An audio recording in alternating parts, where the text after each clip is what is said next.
फरवरी में शादी किया था। अच्छा, पहले मंदिर में की है? फिर हाई कोर्ट भी फिर हाई कोर्ट में, और घर पे भी की।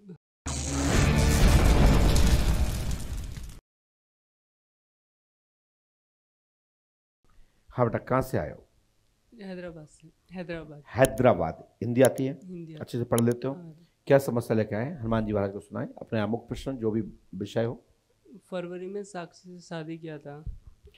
फरवरी में शादी किया था। साक्षी लव मैरिज किया था। अच्छा, लड़की का नाम साक्षी। साक्षी है। तारीख क्या थी? 20 फरवरी। 20 फरवरी मतलब 20 फरवरी। 20 फरवरी, ठीक है जी। तो 2-3 महीने साथ रहे, फिर एग्ज़ाम था बोल के वो वापस गई थी एमपी। क्या बोल के गई थी? एग्ज़ाम था उनका, परीक्षा। हाँ। अच्छा, ठीक है तो वापस उनके मम्मी पापा उधर घर पे लेके गए, तो वापस नहीं भी जाए। जी। अभी बोल रही है मैं वापस आऊँगी। 6 महीने से कुछ बात नहीं हुआ था। 1 महीने से डेली फ़ोन कर रही है कि वापस आऊँगी, अभी लेने के लिए आओ। आपने मंदिर में शादी की थी या कोर्ट में की या घर पे की? मंदिर में करके फिर कोर्ट में भी करी। अच्छा, पहले मंदिर में की, फिर कोर्ट में की, फिर घर पे, फिर हाई कोर्ट भी, फिर हाई कोर्ट में, और घर पे भी की।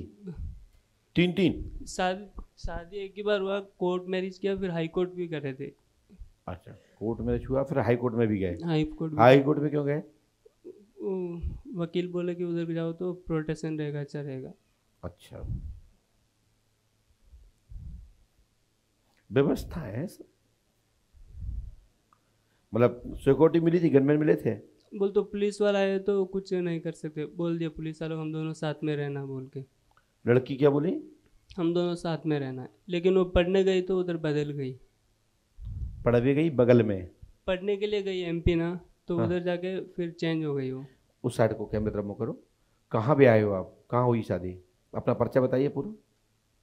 हैदराबाद से आया हूँ। शादी कहाँ हुई आपकी? राजस्थान में। किसके यहाँ हुई है? समझा नहीं। उसके पिता का नाम, गांव का नाम जानते हो तो बताइए। खरगोन। खरगोन एमपी में रहती थी उन्होंने। अच्छा, ठीक है, मैं आप ज़्यादा कुछ कहूँगा नहीं, क्योंकि एमपी का बात है। वो रोज बोल रही कि अभी लेने हाँ, के लिए। आप सुनिए भाई यार।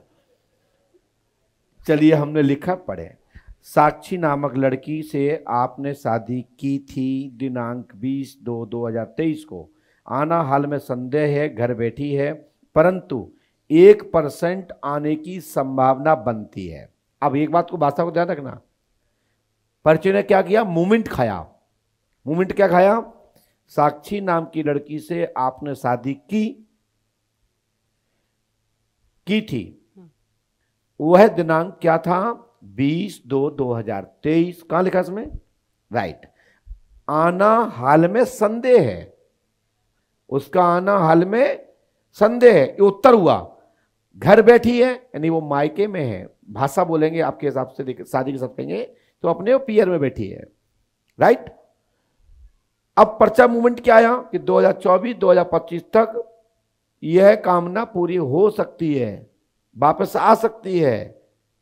1% मतलब 99% नहीं, और 1% में आने का योग। अब लोग इसका उत्तर निकालिए, क्या हुआ उत्तर?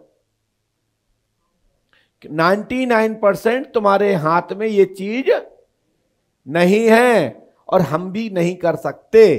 परंतु पर्चा कह रहा है कि नियम अनुसार आप सबको अच्छे से रहे, और आप अपने संकल्पित रहे, और सच्चा प्यार आपका है, तो लड़की स्वतः ही आ जाएगी। 1% में ऐसा योग प्रबल दिख रहा है, जो 99 से भी ज्यादा माना जा सकता है। मेरी बात समझे? साथ ही आपका पुनः शादी होने का योग। अब पर्चा आगे बढ़ा, आगे जब नहीं आएगी तो क्या होगा? तो क्या वैसे ही रहोगे?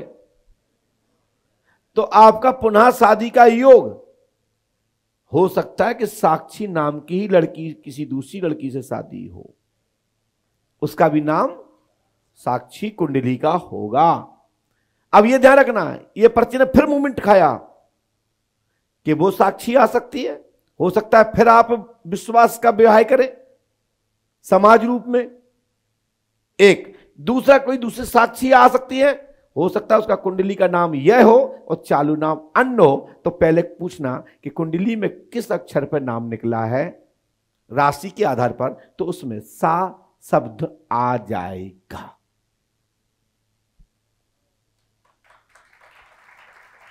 अब पर्चे को समझने वाला आप समझ सकता है जितने में समझाया है। हमने कहा कि वर्तमान की यह स्थिति है, आने वाले समय में परिवर्तन 1% में हो सकता है, हाल फिलहाल तो वो आने की स्थिति में नहीं है, 99% नहीं है, 1% 99 के बराबर है। वो कब है? जब आप यही दृढ़ विश्वसता से सच्चे प्यार को लेकर आगे बढ़ोगे तो आपको भगवत कृपा प्राप्त हो सकती है। ऐसा योग दिखाई दे रहा है। आप कुछ गधों को नहीं समझा सकते। वो महाराज जी ने कही थी साथ वो लड़की आएगी नहीं, वो तो जो आ गई। अरे हम जो तो कह रहे हैं कि आ सकती है, ये इसके लिए कान कहां गए? तो हर यदि अब अगली बार जब आओगे तो कहो तुम संगी लेके आ जाओ। जैसे अशोक भैया जी अगली बार अकेले आए थे, इस बार दो लेके आ गए। तो हमें लिखना ही पड़ेगा कि तुम्हारा प्यार साथ में आया है, लिखना पड़ेगा ना। तो जैसा स्थिति होती है, जो पोजीशन होती है, उस पोजीशन को हमको बताना पड़ता है। इसका अर्थ ये नहीं कि हमने कह दिया फिर ऐसा क्यों हुआ, ऐसा नहीं कहा था तो ऐसा क्यों नहीं हुआ। इसका तर्क वितर्क नहीं किया जा सकता। जिसमें भी ताकत हो पूरे भारतवर्ष के किसी में भी आके मेरा पर्चा लेके बैठ ले, मैं डेबिट करने के लिए social media, electronic media, print media, वैज्ञानिक पढ़े लिखे लोगों के साथ में उस अपनी पर्ची पे शास्त्रार्थ कर सकता हूं, क्योंकि मैंने पर्चा लिखा है। तो अपने पूज्य गुरु जी की किसी ताकत से तो लिखा ही होगा। तो पर्चे में लिखा है तो होगा, और पर्चे में नहीं लिखा तो नहीं होगा। फिर वो पर्चा में भलाई मांस की जीभ है, बोल दिया हो। हम भी कहते हैं पर्चे में ये लिखा है, ये नहीं लिखा। लेकिन जब भी विवाद की स्थिति में जब हमसे चर्चा होती है तो मैं अपने पर्चे को ही मूल मानता हूं, अन्य मूल नहीं मानता। चाहे वीडियो रखो मो, चाहे कुछ रखो, हमारा पर्चा हाथ में होना चाहिए। और पर्चा हाथ में है, हम झुकने के लिए तैयार हैं, और हम झुक वहीं सकते हैं जहां सत्य है, असत्य को नहीं झुक सकता। चलते हैं दरबार की ओर। माइक नीचे रखिए। आप एक कमल का फूल लीजिए या गुलाब का फूल लीजिए, पेन से लिखिए ओम फ्राम फ्रीम फ्रोम फट गुरु स्वाहा। ये पर्चे पे नहीं लिखा है, ये यूट्यूब को सर्च करिएगा।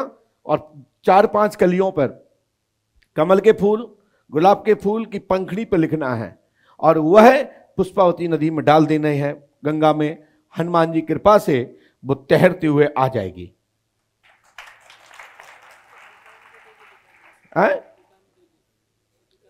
दुकान में सफलता मिल जाएगी, जाओ आशीर्वाद है।